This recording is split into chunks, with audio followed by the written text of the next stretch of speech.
এর আগের ভিডিওতেই দেখেছিলে যে পুচকুর অন্নপ্রাশনটা খুবই ঘরোয়াভাবেই কিন্তু হয়েছে।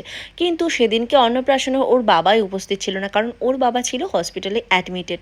তো সেই কারণে ওর বাবা আসার পর আবার একটা ঘরোয়াভাবেই আয়োজন করা হয়েছে। আর সেদিনকে দেখো পুচকুকে পাঞ্জাবি পরানো হয়েছে, এর সাথে ধুতি।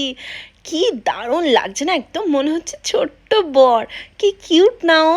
আর তার সাথে ওকে টোপরটা পরানো হয়েছে, আরও চুপ করে বসেছিল, বাট ও একদমই শান্ত না, খুবই দুষ্টুমি করে আর ভীষণভাবেই দুরন্ত। ওর সামনে খাবারগুলো সাজিয়ে দেওয়া হয়েছে, ও ভাবছিল কখন সেগুলোতে চটকাচটকি করবে আর হাত দেবে। যাই হোক, তারপর সেদিনকে যে অনুষ্ঠানটার জন্য রাখা হয়েছে ওর বাবার হাতে মুখে ভাত খাওয়া, তো ওর মাও সাথে সাথে আশীর্বাদ করে নিল, যেহেতু প্রথম দিন সেদিন আশীর্বাদ করেনি, মাকে নাকি অন্নপ্রাশন দেখতে হয় না।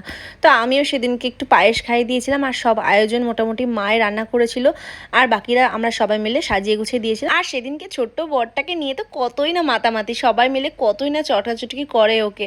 আর আমাদের বাড়িতে তো এই প্রথম বাচ্চা।